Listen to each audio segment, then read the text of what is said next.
the Mind Over Stoic audio series. Welcome to another compelling episode of Mind Over Stoic Unbreakable, where we explore stories of resilience, fortitude, and the human spirit through the lens of Stoic philosophy. I'm your host, Victoria, and today we delve into one of the most infamous events in American history, the Salem Witch Trials. In 1692, the small Puritan village of Salem, Massachusetts, became the epicenter of a terrifying witch hunt. Over the span of several months, fear and superstition swept through the community, leading to the accusations, trials, and executions of many innocent people. The Salem Witch Trials stand as a stark reminder of how quickly rational thought can be overshadowed by hysteria and moral panic. But what if things had been different? What if, amidst the chaos, there had been voices advocating for reason, justice, and self-control, core principles of Stoic philosophy? How might the teachings of Seneca, Epictetus, and Marcus Aurelius have influenced the events that unfolded in Salem? In today's episode, we'll examine the Salem Witch Trials not just as a historical event, but as a case study in human behavior under extreme stress. We'll explore the social, political, and religious factors that fueled the panic and draw sharp contrasts with the Stoic approach to adversity. Through this lens, we aim to uncover valuable lessons on how to maintain rationality and justice, even in the face of widespread fear. Join me as we journey back to colonial America, where we'll meet key figures, dissect pivotal moments, and reflect on the enduring relevance of Stoicism in preventing and overcoming collective hysteria. So settle in and prepare to confront the haunting echoes of Salem with the steady and unwavering wisdom of the Stoics. This is Mind Over Stoic Unbreakable, and our story begins now.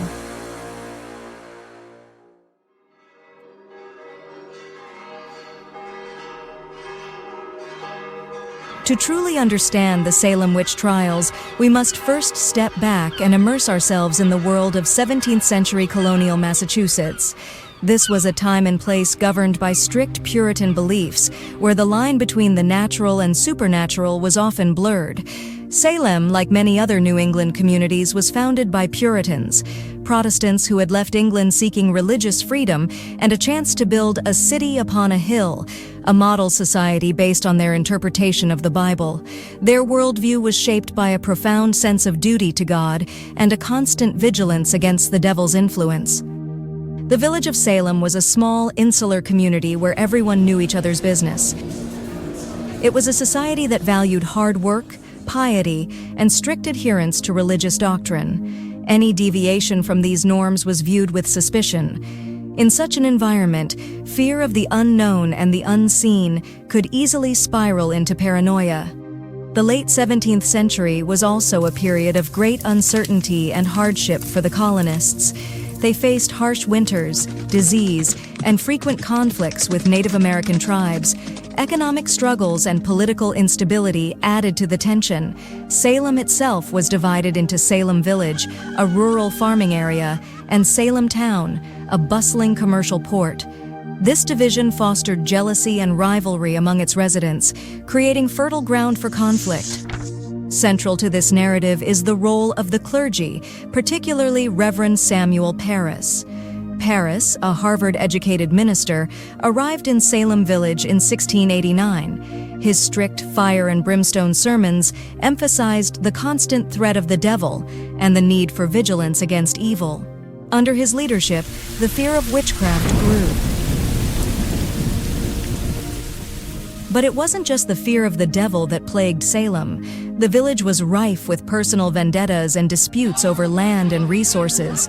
Families were pitted against each other, and long-standing grudges simmered beneath the surface.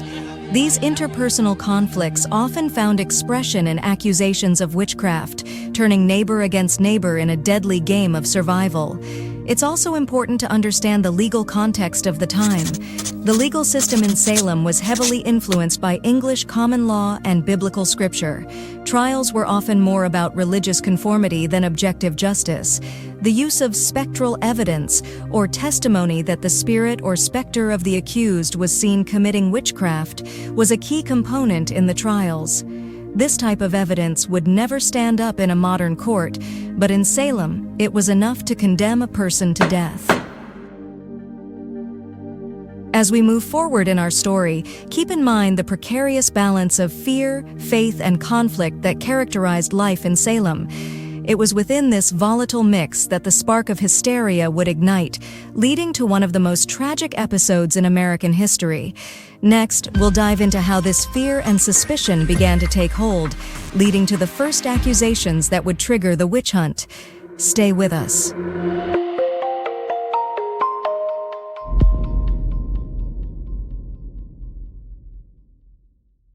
Are you looking to gain clarity and focus?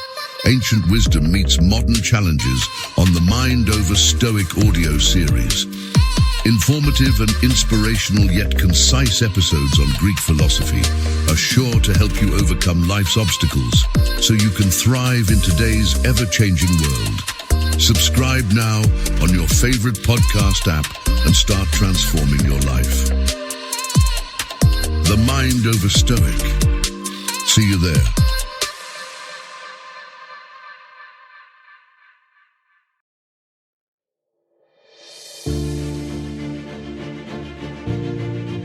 As we delve deeper into the Salem Witch Trials, we begin to see how fear and suspicion took root, transforming a small village into a powder keg of paranoia and uncertainty. It all began in the winter of 1692 with two young girls, Betty Paris and Abigail Williams. Betty Paris, the 9-year-old daughter of Reverend Samuel Paris, and her 11-year-old cousin Abigail Williams began exhibiting strange behaviors. They contorted their bodies, spoke in tongues, and suffered from fits that seemed beyond the realm of natural explanation. Their symptoms baffled the local physician, William Griggs, who ultimately concluded that the girls were under the influence of witchcraft.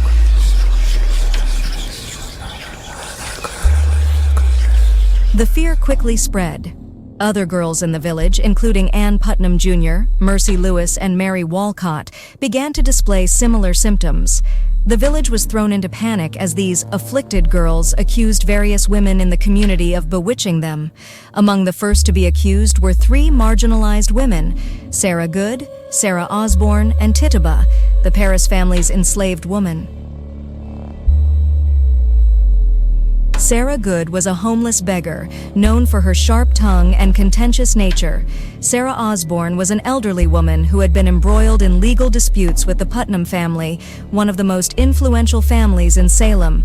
Tituba, of African or Caribbean descent, practiced folk magic and told stories of witchcraft, which made her an easy target. The trials began with these 3 women, and under intense pressure, Tituba confessed to witchcraft. She claimed that the devil had come to her and that there were other witches in the village conspiring against the Puritans. Her confession fueled the hysteria, leading to a wave of accusations that engulfed the village. Accusations spread like wildfire, often targeting those who were socially or economically vulnerable. Rebecca Nurse, a pious and respected elderly woman, was accused despite her impeccable reputation. Martha Corey, known for her outspoken skepticism about the girls' claims, was also targeted. Even Giles Corey, Martha's husband, was eventually accused and subjected to brutal torture. The community was gripped by a collective fear. People were accused of witchcraft for the slightest misstep or grievance. Long-standing feuds and rivalries were played out through these accusations. The judicial system, lacking clear evidence, relied heavily on spectral evidence, the idea that a person's spirit could commit acts of witchcraft independently of their physical body. This form of evidence was accepted despite its dubious nature, leading to countless convictions.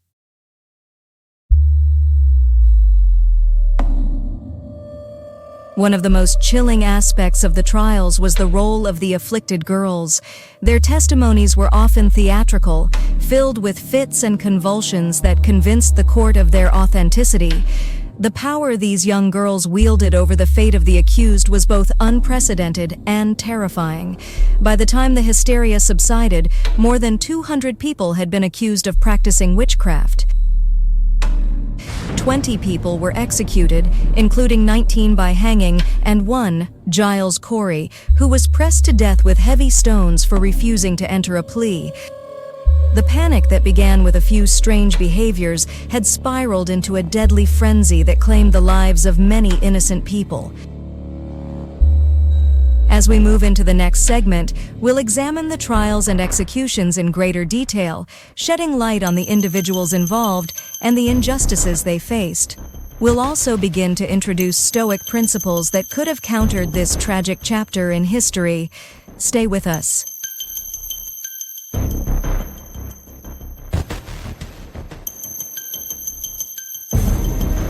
We want to thank you for tuning in today. Your listenership and support means the world to us. Please consider subscribing and downloading our podcast episodes or becoming a patron to help us continue bringing you future episodes that you will love. Also, head over to our website at www.mindoverstoic.com and check out our blog and free resources on Stoicism. Now, back to Victoria and the next segment on the Salem Witch Trials.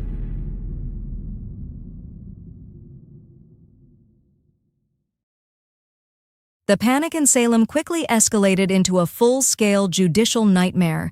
The initial accusations had opened the floodgates, and soon the local courts were overwhelmed with cases of alleged witchcraft. This segment delves into the heart of the trials and the tragic executions that followed. With the village in turmoil, the authorities established a special court, the Court of Oyer and Terminer, to handle the influx of witchcraft cases. Presided over by Judge Samuel Sewall, Judge William Stoughton, and Judge Samuel Danforth, this court relied heavily on spectral evidence and the testimonies of the afflicted girls. The absence of concrete evidence was overshadowed by the emotional and dramatic displays of the accusers. One of the first major trials was that of Bridget Bishop, a local woman known for her unconventional lifestyle. Bridget was outspoken, wore bright clothing, and ran a tavern. These traits made her an easy target. Despite her protests of innocence, she was found guilty based on spectral evidence and the testimony of the afflicted girls. On June 10, 1692, Bridget Bishop was the first to be executed, hanged at Gallows Hill. The case of Rebecca Nurse is particularly poignant. Rebecca was a respected, elderly member of the community, known for her piety and kindness. Her trial revealed the deep divisions and paranoia gripping Salem. Despite a petition signed by numerous community members attesting to her good character, Rebecca was found guilty. Her execution on July 19, 1692, shocked many and highlighted the extent of the hysteria. The trials continued with a growing number of accused, including Martha Corey, who had openly expressed skepticism about the validity of the girls' claims. Her critical stance made her a target. During her trial, she remained defiant, but the court's reliance on spectral evidence and the dramatic accusations of the afflicted led to her conviction. Martha Corey was hanged on September 22, 1692. Perhaps the most brutal execution was that of Giles Corey. An 81-year-old farmer, Giles refused to enter a plea in order to prevent the court from confiscating his estate. As punishment, he was subjected to pressing, a form of torture where heavy stones were placed on his chest to force a plea. Over the course of 2 days, Giles endured immense pain, famously uttering, "More weight," each time he was urged to confess. He died on September 19, 1692, a victim of both the legal system and the hysteria. Throughout these trials, the role of the afflicted girls was crucial. Their theatrical fits, cries, and accusations held sway over the court. The judges, swayed by the girls' performances and the fear of the devil's influence, handed down guilty verdicts with alarming frequency. The community's collective fear and the breakdown of rationality allowed for the continued persecution of the innocent. The execution of these individuals, often on the flimsiest of evidence, marked the darkest days of the Salem Witch Trials.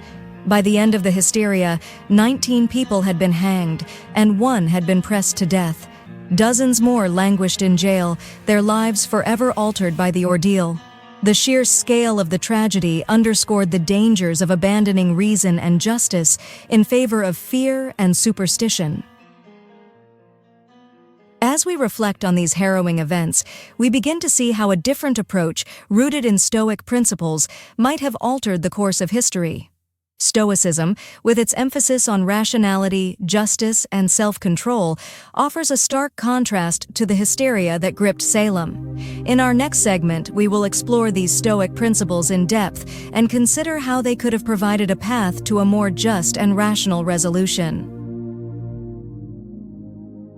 In the midst of the Salem Witch Trials, where fear and hysteria overshadowed reason and justice, one might wonder how the application of Stoic principles could have changed the course of events. In this segment, we'll explore the core tenets of Stoicism, rationality, justice, and courage, and how they offer a stark contrast to the chaos that unfolded in Salem.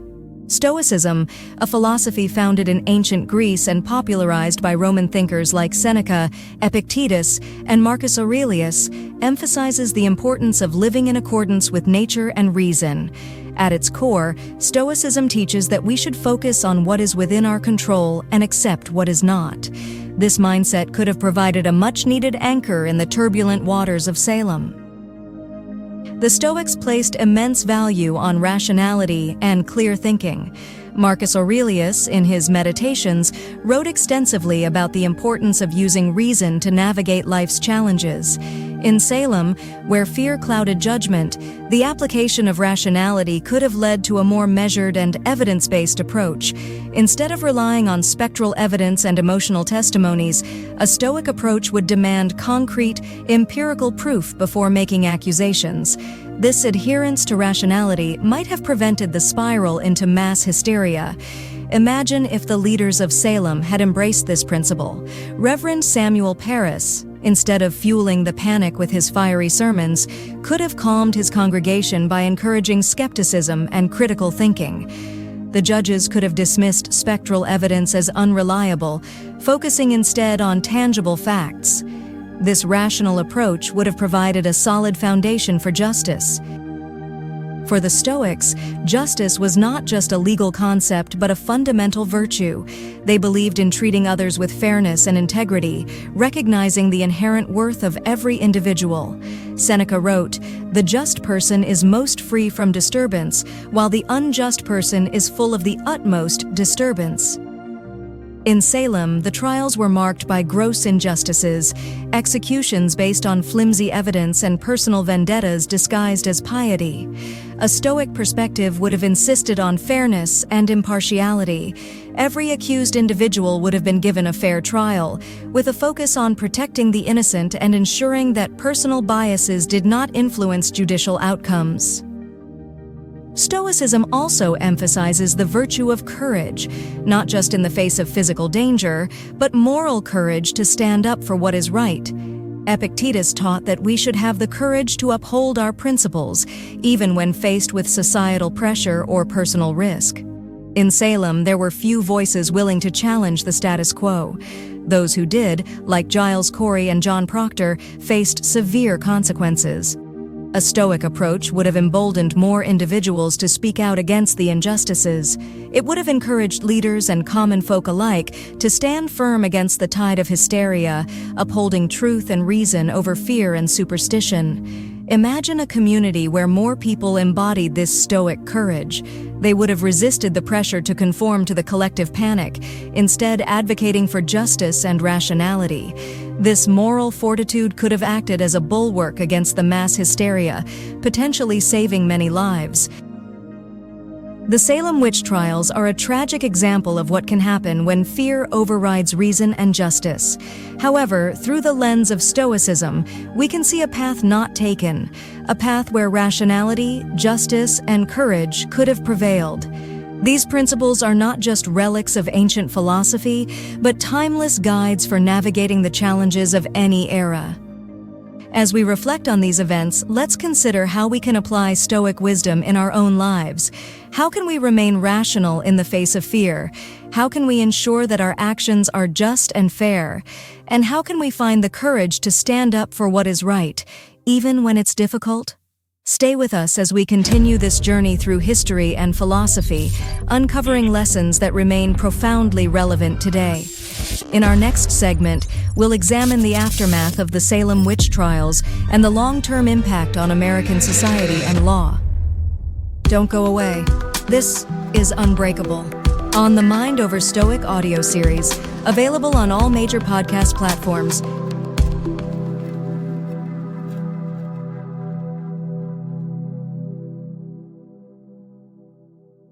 The Salem Witch Trials, with their tragic outcomes, left an indelible mark on American history. As the hysteria finally began to subside, the community of Salem was left to grapple with the aftermath of their collective actions. In this segment, we'll explore the immediate consequences, the long-term impact, and reflect on how Stoic principles might have guided a more thoughtful reckoning. By early 1693, the wave of hysteria that had engulfed Salem began to wane.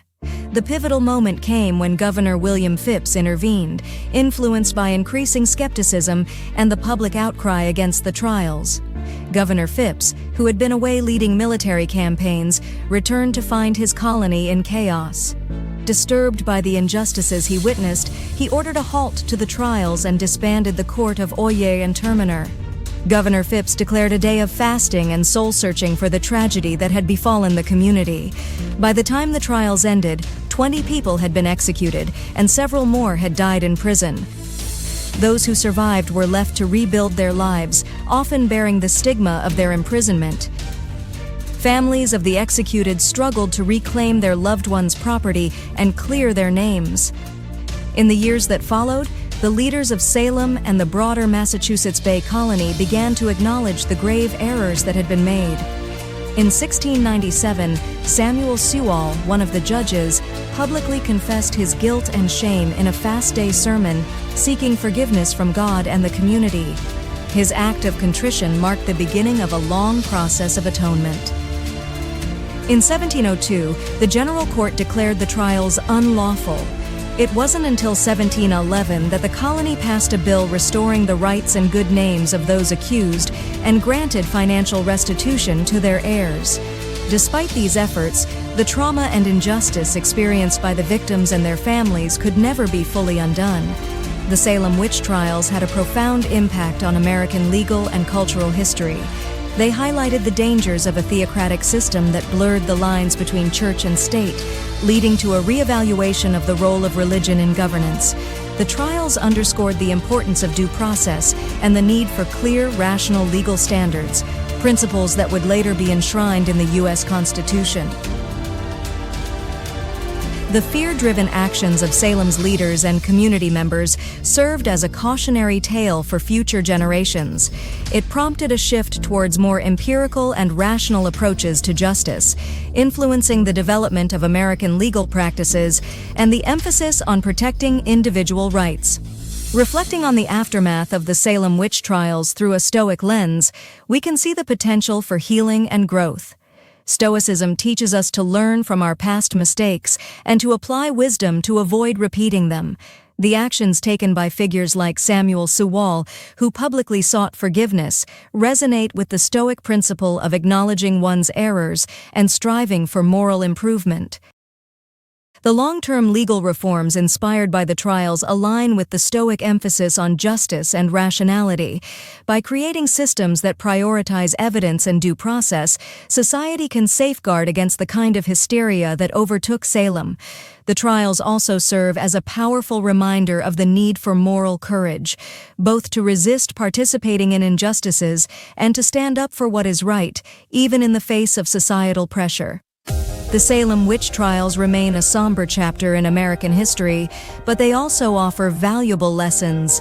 They remind us of the perils of unchecked fear and the importance of upholding reason, justice, and courage, principles that are at the heart of Stoic philosophy.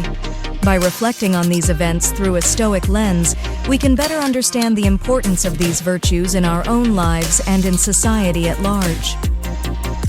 As we conclude this episode, let's reflect on how we can incorporate these Stoic virtues into our daily lives.